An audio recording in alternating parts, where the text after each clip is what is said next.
Can the Chicago Bulls continue their winning ways today against the San Antonio Spurs, a team that has given the Bulls some trouble in the past? We're going to talk about that. We're also going to talk about the trade deadline and how active are the Chicago Bulls really going to be. We're going to do all that and more right after this.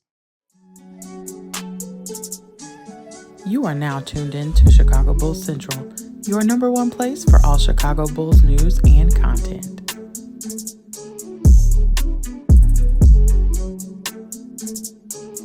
All right, Bulls fans, welcome to another episode of Chicago Bulls Central. I'm the host here, Haize. You can follow me at CEO Haize if you choose to do so. The Bulls play the San Antonio Spurs tonight. It's game day. As you already know, the Bulls need to have a solid win streak going into the All-Star break if they really want to try to move up the positioning when it comes to the playoff. The Bulls right now sit as the 9th seed in the Eastern Conference. They've been on their way up since the Minnesota Timberwolves game, which dropped us to 11-18 on the season. We are ranked 8th in defensive rating, and our opponents' three-point percentage has dropped considerably, and we're giving up less three-pointers overall, which was a huge issue for the Chicago Bulls at the beginning part of the season. Just how many threes, and the fact that more teams than not were coming in and really setting their three-point totals against the Chicago Bulls. We're seeing that come down considerably here in the last month and a half for the Chicago Bulls. And so if the Bulls need to continue that, one thing I always talk about with this Bulls team is the consistent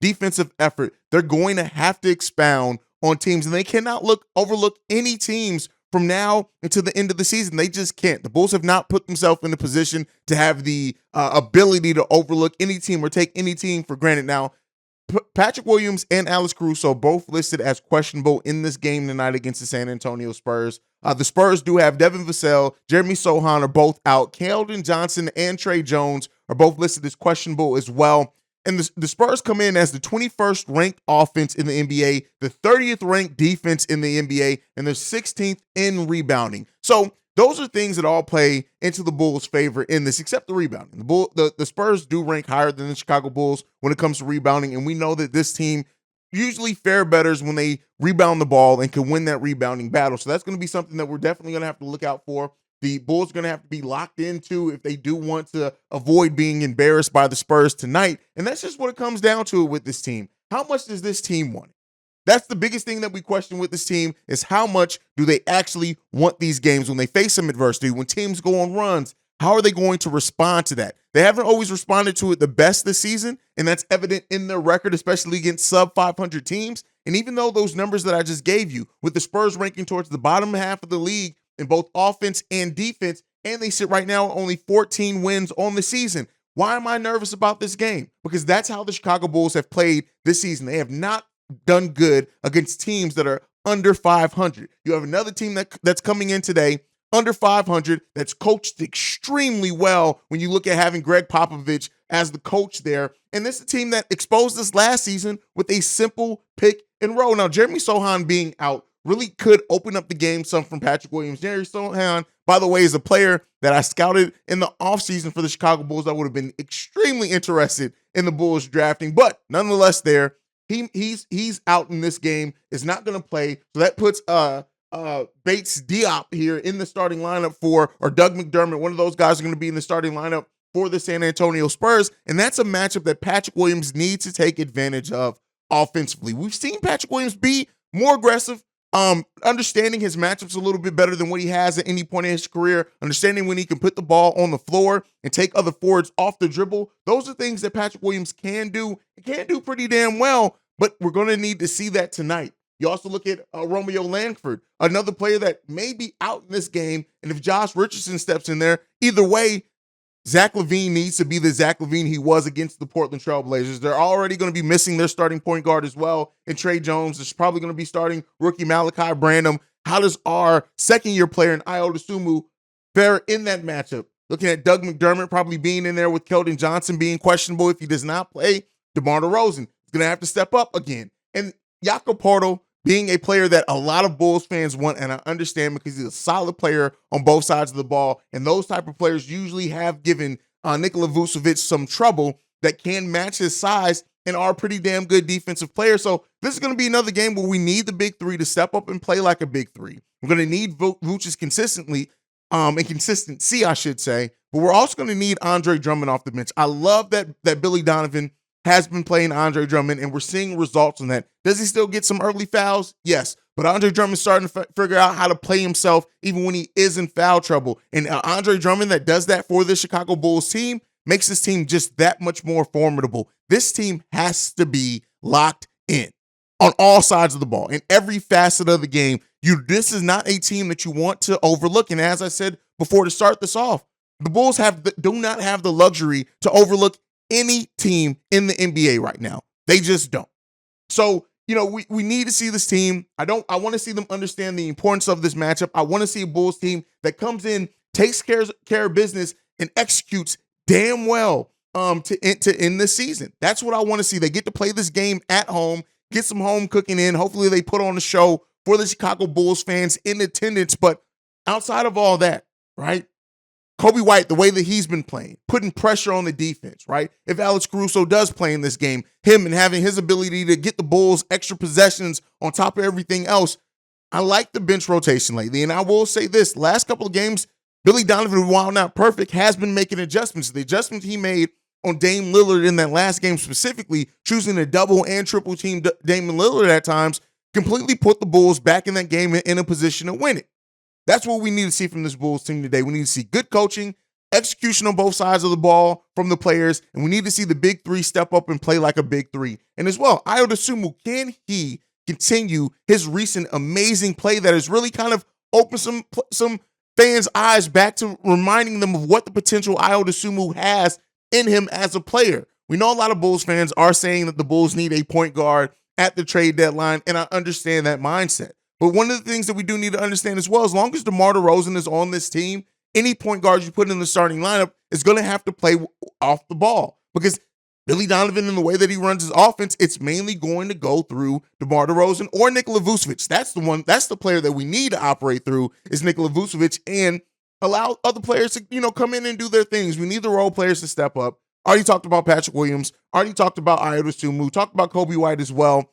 Andre Drummond, just his ability to be a player that just hustles is so underrated at times when he's able to do the right things. Now, sometimes when he gets his own rebound back in those putbacks, and sometimes he does a little bit too much and extra things where he goes into this mode where it's like, all right, Andre, Drake, come on, slow down a little bit, brother. But outside of those things, this team needs to be locked in. And when they are locked in, we get results. And yes, coaching at times has hurt the Chicago Bulls team. But I do need, and I want to acknowledge, Billy Donovan has done a little bit better in some of the areas that I usually critique him in. Again, still not a perfect coach at any stretch of the imagination, and he won't be. But we need to see that. We need to see coaching not actively hurting, right? And this is the San Antonio Spurs team coming in as well that has lost their last 7 games, I think, and they're on the road for their next 8 games. So a long road stretch for the San Antonio Spurs.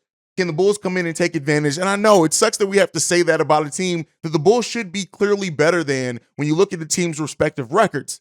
But it doesn't always go that way on paper as it should, especially with this team that has been very up and down all season. But you guys can let me know down below, what are your expectations from this game? And also, get back to the question of the day. Who outside of the big three do you think has the biggest output tonight for the Chicago Bulls? Let me know that down below as well. We'll also put it in the community tab over on the YouTube page. But all right, moving away from that. And we already talked about the Kyrie Irving trade yesterday in the mailbag episode, which I did drop late, but trade deadline is basically here.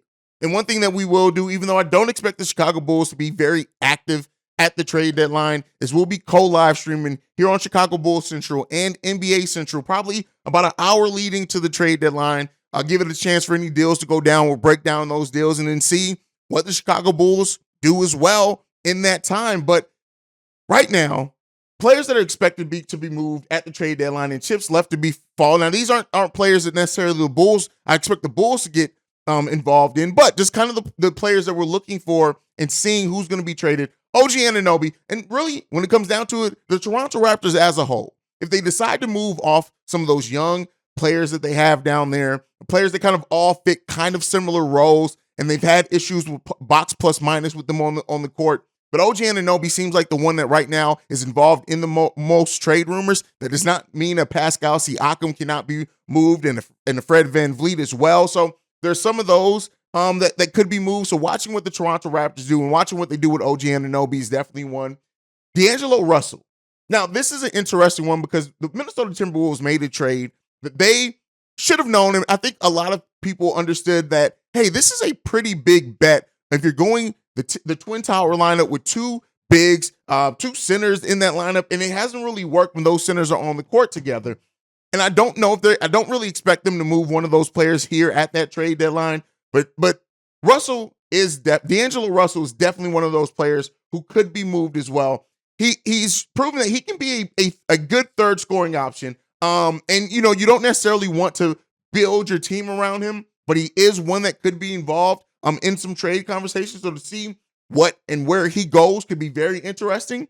Jay Crowder, again, this is one that we've been talking about since even before the season started. And the fact that it's gone this long is kind of surprising, especially when you see how quick the Kyrie Irving trade moved once he did make that trade request known. But, looking to see what eventually happens with him, I do think that this is another domino that could be bigger than what some people realize. Because if he goes to the right team where his skill set is extremely, for example, if he were to come to the Chicago Bulls, that would pay off bigger dividends for the Bulls than it would some other teams, because then you're looking at Jay Crowder.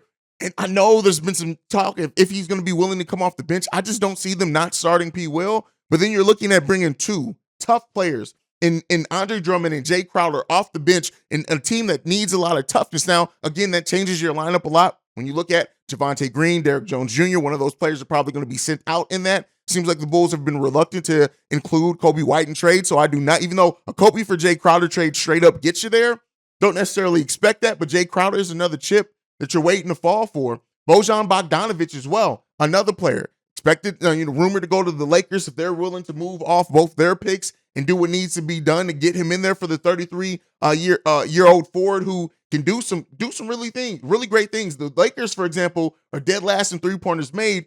Bojan immediately comes in, or Bojan immediately comes in and helps them with that. So teams that need 3-point shooting, Bogdanovic is definitely on their radar. Again, another player that maybe the Bulls can pursue, even though those contracts, it gets a little finicky in there with the Bulls trying to match contracts that get to the double-digit areas. John Collins is another one. The John Collins trade is something that literally since he signed that extension with the Atlanta Hawks, there's been rumors that he wants to get out of there. Hasn't come to fruition as of yet. Seems like the Atlanta Hawks are more in a position and motivated to try to get John Collins moved than probably what they ever were before. Kind of the last things that we heard about that is that they are lowering their asking price. And I do also think the Kyrie Irving trade is going to lower asking price from some other players, but definitely one as well. And then teams are also watching to see what the Chicago Bulls do. Do they decide to blow it up? Do they decide to move one of their big three? Again, highly unlikely by what we've heard from this team. They're more so seeming like they want to add to this team than take away some key talent to this team to see what this team can do on the back half of the season. So be on the lookout for that as well. But again, this is a Bulls channel. I feel pretty tuned in with the Bulls. I don't expect the Bulls to make a really big trade involving one of their big three. Cam Reddish is another player that is probably going to be moved at this trade deadline. The Knicks seem motivated to do so be on the lookout for that. Kyrie Irving chip is already fading in. Russell Westbrook.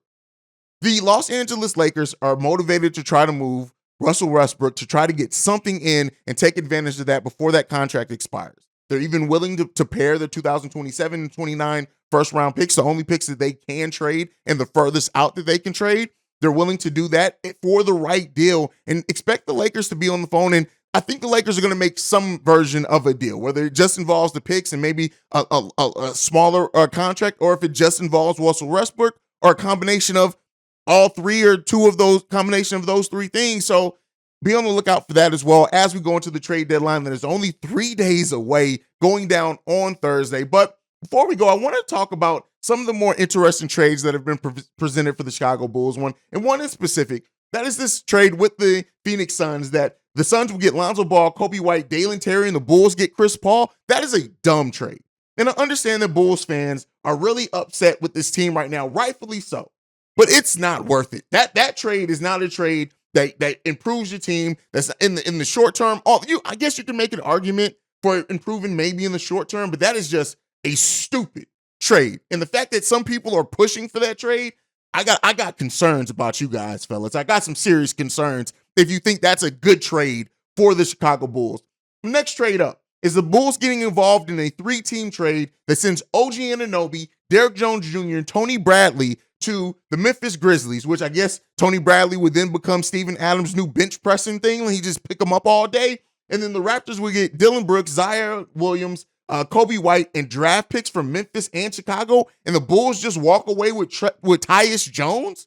Listen, terrible trade. Like, I get it that the Bulls need some help and they need some depth, but we got to stop with the dumb trade ideas just to get one player in and not take anything into consideration. Like, doing all that to get Tyus Jones? And I can get it. Tyus Jones is making double digits, like tens of millions of dollars. I think it's $14 million, and you have to move considerable contracts. But this is why deals at this level probably aren't going to happen for the Chicago Bulls. That is another dumbass trade. And then lastly, this is a trade that I don't necessarily hate as much as I thought that I would coming into looking at this trade. After looking at some of the numbers, and this one is TJ McConnell for Kobe White. Now, TJ McConnell, a player that's 30 years old, 6'1", is a solid shooter, but I look at him and saying, trade Kobe White for that.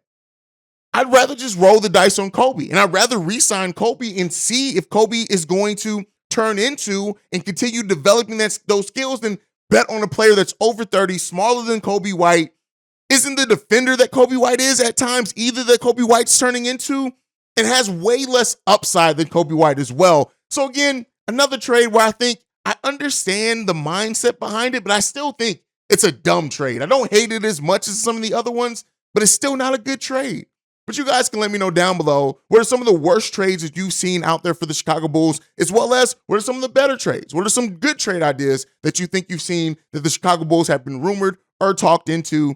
But that is it for me for today, at least for right now, because we still got our pregame, halftime hangout, and postgame shows all going down on the channel live tonight, and I will be back for all 3 of those. So make sure you guys are tuned in and subscribe to the channel. Otherwise, you can follow me at Bulls Central Pod. You can send us any feedback, questions, comments, concerns, bullscentralpod@gmail.com. Lastly, if you want to leave a text message and or voicemail for our mailbag episodes, the number to do so, 773-270-2799. We are the #1 spot for everything Chicago Bulls related because of you guys. And like I like to end everything on, go Bulls. Love you guys. See red, y'all.